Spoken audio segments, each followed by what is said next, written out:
May paalala ang ilang eksperto sa nauusong Money Hunt Challenge sa social media.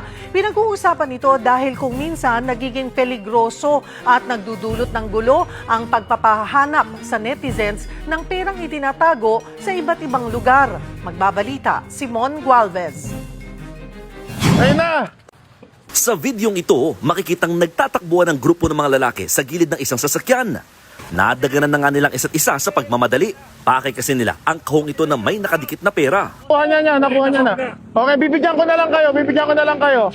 Sige, si tatay yung nakauna talaga. Sige. Sa isa pang video, halos magkasakitan na ang dalawang lalaking ito. Makuha lamang ang pera sa likod ng isang poster. Ito ang Money Hunt Challenge na patok ngayon sa social media.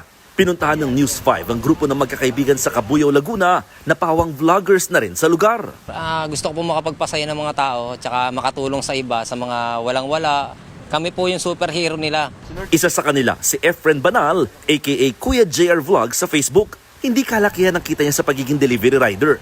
Pero minsan na siyang natulungan ng content creators. Kaya ang pangako niya sa sarili, tumulong din sa iba. Kasi hindi naman po tayo may pera, kumbaga pag may natitira po sa sahod ko, siya ko naman pong i-share din sa mga followers ko. Kasi yun po yung naranasan ko nung nakarang taon na kailangan ko talaga ng pera at pambili ng bigas.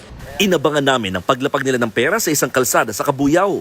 Tinago nila ito sa ilalim ng mga bato.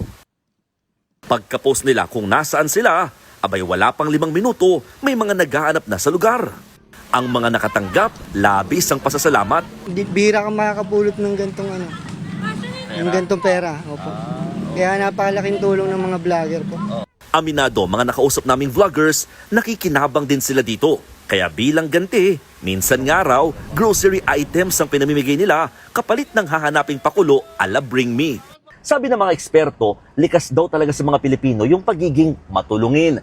Mas lumakas nga raw ito nung pandemya kung saan mas naunawaan yung pakiramdam ng walang-wala at may kakayahang din na tumulong sa kapwa. Para sa sociologist si Dr. Gerald Abergos, entertaining ang Money Hunt Challenge. Pero nakababahala raw na mas napapakita nito ang power imbalance at lumalalang sitwasyon ngayon ng kahirapan sa lipunan.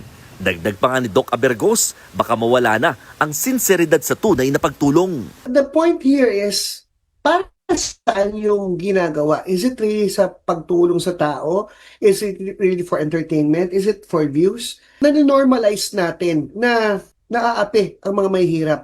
Nanonormalize natin na bago sila matulungan, maghirap muna kayo, hanapin nyo muna to. Para bang pinaghahabol natin sa yung manok na pinaghahabol mo sa patuka? Hiling ni Doc, wag sana masangkalan ng dignidad ng isang taong nais matulungan.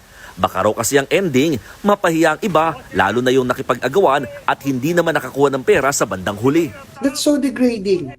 Just because it's just a game. Now, kung titignan natin gano'n, manonormalize kasi na, yung mga mahihirap na yan, kaya lang yan, kasi hindi na nagtatrabaho yan, maghihintay na lang yan ng money challenge at yun na lang ang gagawin nila, yun na nakakaawa yung mga mahihirap natin kasi nagbabago rin ang perspective ng karamihan na hindi lahat ng mga mahihirap ay ganun. Sa huli, paalala ng mga eksperto, malaking bagay ang ganitong uri ng challenge para mabuhay ang bayanihan spirit o pagtutulungan. Pero kung nagagamit na rin ito para pagkakitaan, mukhang ibang usapan na raw yan. Kapatid, ako, Simon Gualvez, para sa 1PH.